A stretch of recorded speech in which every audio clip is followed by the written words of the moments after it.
Ndiniteka n'umunezero ntangira byo gusubira kuguha yambuwe mu mwanyi wa Isange TV imboneje kuri muri rudende gushikiriza amakuru n'ibiganiro biba bigezweko. Ndaguhaye ikaze rero mu makuru n'ibiganiro tugira tugushikirize muri iyi saha kumonesha kuri yawe ukunda cyane ya Isange TV imboneje kuri imwe rudende gushikiriza amakuru n'ibiganiro biba vyakorewe amatohoza haba muri politike mu nkino mwiperereza mu gateka kazi na muntu mu makungu ndetse n'andi makuru aba ariko ravugwa mu makungu ya kure yose imboneje kuri yanyu mukunda cyane ya Isange TV ibashikirayo ayose ikayabatorokaniriza ku buryo bw'idonido. Ndabahaye mwiriwe abandi ndabahaye mwaramutse bivanye naho muherereye iri niteka n'umunezero ntangira byo gusubira kubana namwe mwanywanyi duhorana amakuru n'ibiganiro vya misi yose tubashikiriza kumonesha ko yanyu mukunda cyane ya Isange TV.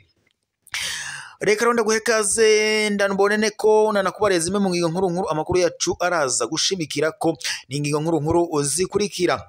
Mu nama iri kirabera muri Ethiopia ikaba ari inama y'abakuru b'ibihugu bigize umuryango ishiramwe ry'umuryango wa Afrika yunze ubumwe ni inama igira irabera hamwe kungena umutekano wo ngaha mu karere k'ibiyaga binini na cane cane muri Republika Iharanira Intwaro Rusange ya Kongo wabandanya ugarukanwa. Ni inama irongowe n'umukuru w'igihugu uca Angola Joao Lourenço ndetse n'abandi bakuru b'ibihugu vyo ngaha ku mugabane wa Afrika harimo perezida w'u Burundi Evariste Ndayishimiye hakazamo umukuru w'igihugu cy'u Rwanda Paul Kagame hakaza umukuru w'igihugu ca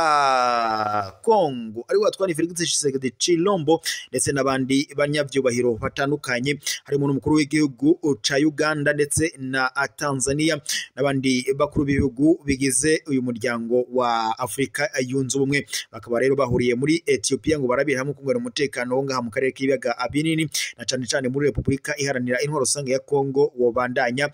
ugarukanwa. Ni mugihe kandi umugwi wa M23 ubandanya ufata ibice bitandukanye mu buseruko bwa Republika Iharanira Intwaro Rusange ya Kongo aho kuva mu mpera z'umwaka wa 2021 umugwi wa M23 umaze gufata ibisagara bitandukanye muri Republika Iharanira Intwaro Rusange ya Kongo. Ni mugihe kandi perezida Evariste Ndayishimiye w'u Burundi yafadikanyije na perezida wa Kongo atwani Félix Tshisekedi Tshilombo mu kumuha ingabo zimufasha guhangana n'umugwi witwaje ibigwanisho wa M23 aho zagiye gufadikanya n'ingabo za Kongo FARDC ndetse n'imigwi yitwaje ibigwanisho harimo Wazalendo akazamo FDLR ndetse n'indi migwi yose ikorera mu buseruko bwa Republika Iharanira Intwaro Rusange ya Kongo. Ivyo kandi biruko mu gihe mu minsi iheze ishira hamwe ry'umuryango wa Afrika yunze ubumwe rero ryateraniye n'ubundi muri Ethiopia bagira barabiha hamwe kubonegana umutekano wobandanya ugarukanwa ngaha mu karere k'ibiyaga binini aho ndetse perezida wa Angola Joao Lourenço ariwe yabagizwe umuyobozi mukuru wirishira hamwe ry'umuryango wa Afrika yunze ubumwe agaca yungirizwa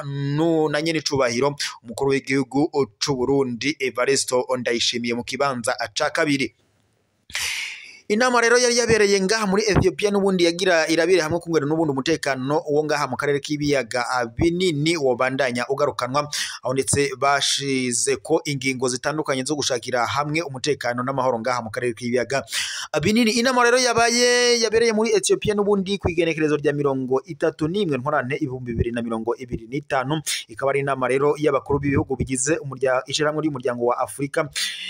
yunze ubumwe ikaba ari inama yabereye muri Ethiopia. Rero kuri ubu ngubu amakuru adushikira ndetse n'amatwa dusumira kubiriko birabera muri Ethiopia nuko mu nama nuko muri iyi nama nyene yarimwo aba bakuru b'ibihugu bitandukanye ndetse harimo na perezida w'u Rwanda Paul Kagame ndetse na perezida w'u Burundi Evariste Ndayishimiye. Kuri ubu ngubu rero amatwa dusumira ndetse n'amakuru ateye ubwoba kubihejeje kubera muri iyi nama nuko perezida w'u Burundi Evariste Ndayishimiye ngo muri iyi nama boba bamusanganye i Grenade. N'amakuru rero adushikiye avuga ko kuri ubu ngubu umukuru w'igihugu cy'u Burundi Evariste Ndayishimiye muri iyi nama yarimwo iriko irabera muri Ethiopia nyene bivuga ko mu bamusanganye inama yagira ngo ahungabanye umutekano muri iyi nama rero baciye bamusangana i Grenade. Yaciye rero afatirwa ingingo zikomeye cyane kuri ubu ngubu rero ivy'inama bihinduye isura inama irahagaze kugira barabire hamwe kungene ivyo bintu perezida w'u Burundi Evariste Ndayishimiye ngo ico bacamuteye gukora ivyo bintu ndetse ngo habe hafatwa n'ingingo zikomeye kugira ngo umutekano w'abanyagihugu ndetse ba Ethiopia Ethiopia ndetse n'abaperezida bitavye iyi nama ngo bacungererwe umutekano. Ni mu gihe perezida w'u Burundi Evariste Ndayishimiye n'ubundi yaramaze iminsi itari mike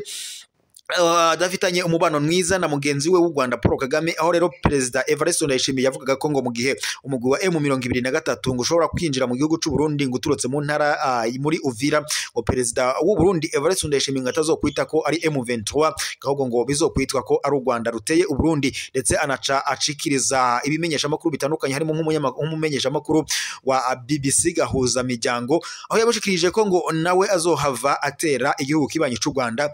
ngo yinjiriye mu Kirundo. Namakuru yacicikanye ku mbuga ngurukana bumenyi zitandukanye, aho rero perezida w'u Burundi Evariste Ndayishimiye yari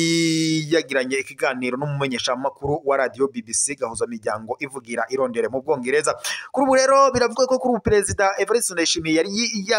yajyanye iyo ntwaro ngo kugira ngo ahungabanye umutekano na cane wa mugenzi wiwe w'u Rwanda Paul Kagame. Gusa Imana irakinze, abajejwe umutekano baciye bamufatana iyo grenade. Kuri ubu ngubu rero ingingo zikaba zigiye gufatwa kugira ngo hamenyekane imvo n'imvano yateye perezida w'u Burundi Evariste Ndayishimiye gufata iyi ngingo n'iyi nyifato itabereye amakungu. Muyandi makuru kandi mu nama yarimwo abagwizatunga ba hano iwacu mu gihugu cyacu cy'u Burundi yari yabereye mu gisagara ca Bujumbura ku munsi wa gatanu igenekerezo rya 28 ntwarante 2025. Umukuru w'igihugu cy'u Burundi Evariste Ndayishimiye yarerekanye impungenge afise ku bijanye n'ikena ry'amafaranga mva makungu riri hano mu Burundi. Umukuru w'igihugu cy'u Burundi Evariste Ndayishimiye yavuga ko ico kibazo ngo kiva ku bagwizatunga badashikana amahera ngo bavana mu makungu mw'ibanki nkuru y'igihugu BRB, mugabo ngo ugasanga bayabitse mu mazu iwabo. Kubwiwe ngo kuduza igiciro c'ivunjwa muri BRB ngo ntaco vyofasha, kuko ngo ivyoca bituma ifaranga ry'u Burundi rirushirizwaho gutakaza agaciro. Umukuru w'igihugu cy'u Burundi Evariste Ndayishimiye yarerekanye kandi ko atanga akarorero ku mukozi wa leta ngo yahora ahembwa amafaranga angana n'amadolari y'amanyamerika 100, ariko ngo ubu akaba ashobora guhembwa amadolari 30 gusa kubera ko ngo habayeho okuduza agaciro k'ifaranga mw'ibanki nkuru y'igihugu. Ivyo rero ngo navyo bigaca bituma leta itegerezwa okuduza imishahara kugira ngo babashe gushikira ayo madolari 100 bahora bahembwa. Ivyo navyo rero ngo bigaca vyongera umutwaro mu bijanye n'amahera ya leta y'u Burundi ikoresha buri mwaka. Urico kandi akaba yagize ati umukozi yahora ahembwa ibihumbi 300 by'amafaranga y'amarundi ubu ashobora guhembwa gushika ku miliyoni n'inusu by'amafaranga y'amarundi. Umukuru w'igihugu cy'u Burundi Evariste Ndayishimiye akaba rero yaboneyeho ko avuga ko umuti uramye w'ico kibazo ari ukugwiza umwimbu kugira ngo habeho ibintu bishobora gushorwa mu makungu, maze ivyo bigaca ko bishobora kuzana amafaranga mva makungu. Muyandi makuru kandi nuko kuri ubu ngubu amatwa dusumira aruko nyene icubahiro icegera c'umukuru w'igihugu cacu avuye muri zone Makamba komine Mwaro yabandanirije urugendo rwiwe muri zone Nyakararo ari kumwe n'umunyamabanga w'umugambwe Iprona mu ntara ya Gitega. Ijambo ni ryarindi ngo kwibutsanya isango rya gahunda yo guhunda amajwi umugambwe wa Rwagasore.